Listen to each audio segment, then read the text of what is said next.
So did I ever tell you about that time my wife and I abandoned the kids at a theme park?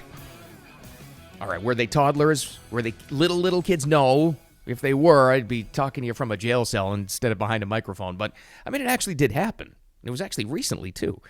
By the way, thanks for being here again. It's the Cool Dad Rules. My name is Bill Adams, and this actually is in response to this story. I got a regurgitating in response to, I can't tell you how many comments, questions. I think sometimes just people want to reach out, and that's the whole goal of this whole project. On thecooldadrules@gmail.com. That's how you can always reach out to me, thecooldadrules@gmail.com. A lot of comments, a lot of topics related to this, I think especially related to the pandemic. A lot of extra time with the family, obviously, where a lot of like agitation, a lot of, attitude from the kids, maybe from you and me, not judging, but maybe it's coming from us too, has actually kind of led to what you feel is a compromised relationship with your significant other, right? I'm no marriage expert. Heck, I'm no parenting. I'm not an expert on anything. I would direct you to, a different direction, and I have in that email account to some extra serious help. But there's one particular area where I can relate to this, and I think there's somewhat of an answer for us parents when this kind of thing happens. And I will take you back to earlier this year. And I have to preface this by saying that where we live, you can see the sunshine in the back. It's Florida, by the way, if you haven't figured that out yet.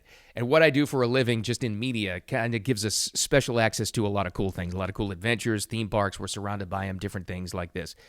And yeah, it may be possible. It's not without of the realm of possibility that maybe the kids are spoiled by all this. Take it for granted.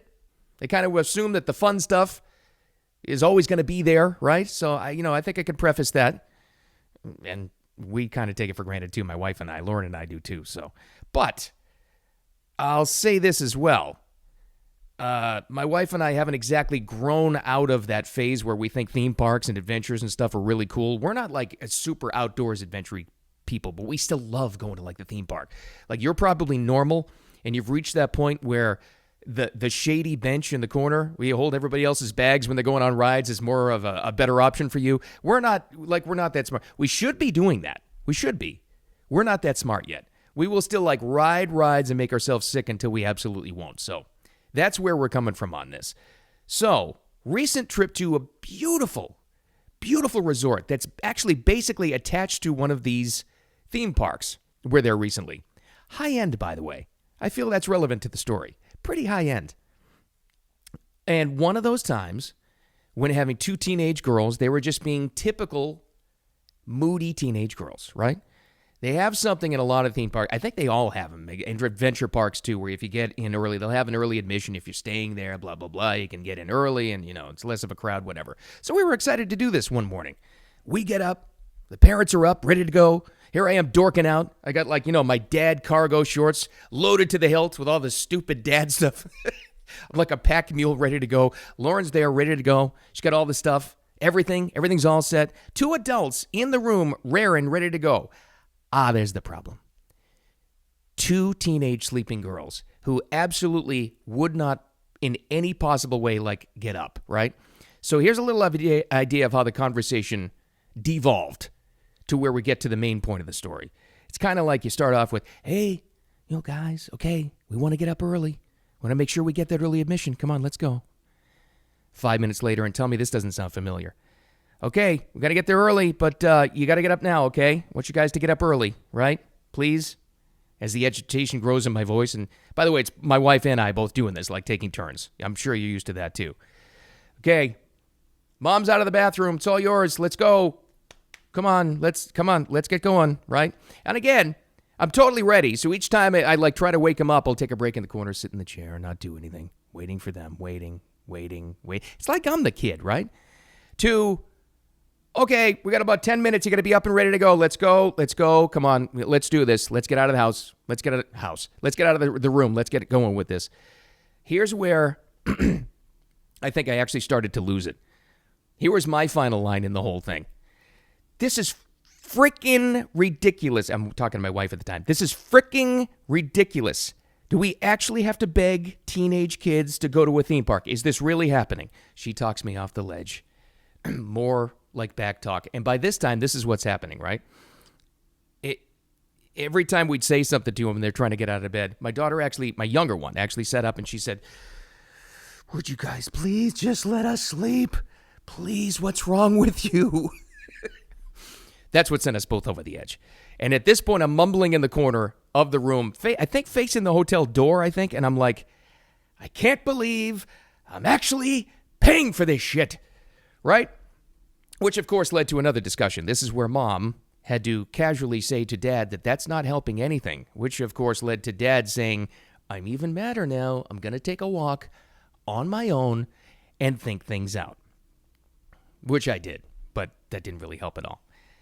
But in my little moment of what I thought was calm, I came up with an idea, and I wasn't even sure whether it was going to work. I'm not even sure where the idea came from, but I tried it. I said to my wife, "Let's just go. Let's just leave them. They're totally fine, right? We can do this." And I saw at this moment, my wife's like, the wheels are churning in Mom's head. It's like one side, she's wrestling with the one side of the idea where she knows this is a totally awesome and righteous idea and wants to do it really bad. And then the mom side kicks in where it's like, this is the worst idea I've ever heard in my life. We'll be racked with guilt. I'm guilty already just thinking about it. We can't do this. But somehow at some point in time, and I saw it happen in real time, those two sides came together. And she came up with the conclusion. Maybe I'll just hear him out. Maybe I'll just listen to him and hear what he has to say. She goes, "All right, how's that going to work?" Well, then I go into my wheels are spinning at that point. Then I have to go into presentation mode. It's like a marketing pitch or something. And I said, okay, first point, right? They're not toddlers.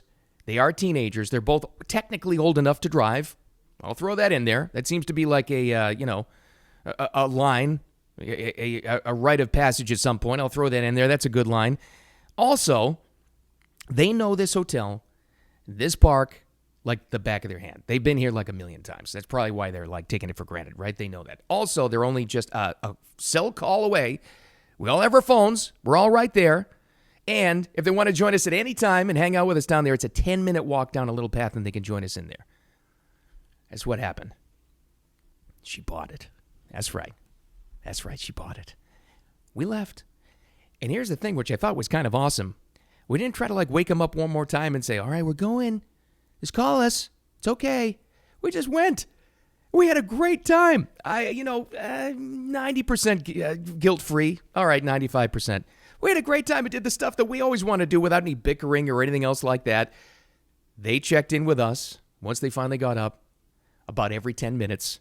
Just kidding. It was like every hour to make sure that we were actually okay, which I thought was hilarious. We had an awesome time. And here's what they did to wrap up the story. They wound up having some great sisterly bonding time down at the hotel pool. Again, checking in with us all the time. Without any bickering, everybody was happy. It did what they wanted to do, and it worked out absolutely great. And it was a lesson that took me until their teenage years to finally realize, here's the rule. Their attitude should never become your problem. I should say our problem. It really shouldn't. Their attitude shouldn't be our problem. You can always walk away.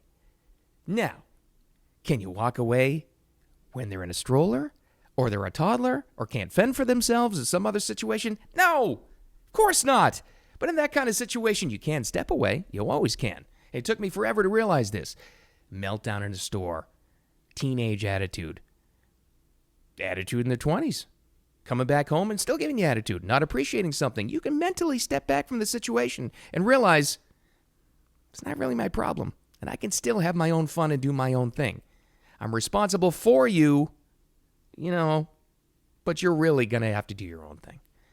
And it worked out great for us. I will tell you since,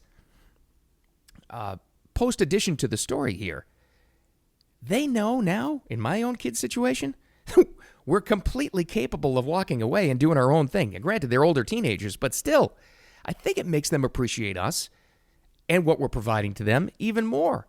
And hopefully they take this into their own parenting situation, and they can do this. They can learn how to walk away. I'll be there responsible for you no matter what happens. If you're in danger, I'll be there in a heartbeat. I'll jump in front of a train for my kids if I have to. But when it's attitude that's totally unnecessary, I kind of see that it's unnecessary for me to get involved and ruin my day too. That's just the lesson that I've learned throughout all this. And I think you can do it too. I really do. And it's handy Try it in little situations. Try it like I said, a meltdown in the store. Say, okay, I know you're only 3, but you're melting down. You go ahead and melt down. I'm fine. I'm not going to get upset with you.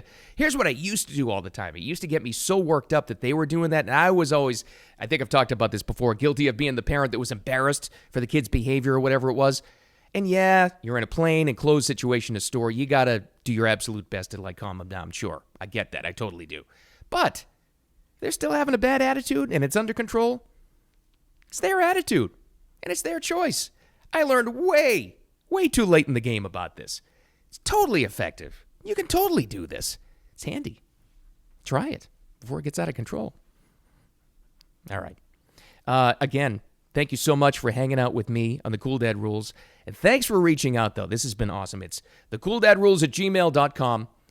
Great suggestions, topics, different things you want to talk about. I've got a whole list of them coming up here. I appreciate it so much. It's been awesome. And also joining the Facebook group, the page, and also sharing it along and telling people about the podcast and downloading that along too. So it's been a blast for me. I love doing this kind of stuff. Again, there's no parenting experts. Nobody's an expert.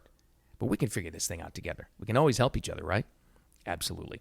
All right, we'll talk to you very soon before long. We'll figure this whole thing out together. Don't forget, it's thecooldadrules@gmail.com, the podcast, Facebook group as well, and this YouTube channel as well. You always feel like you can share that as well, and I'll talk to you soon.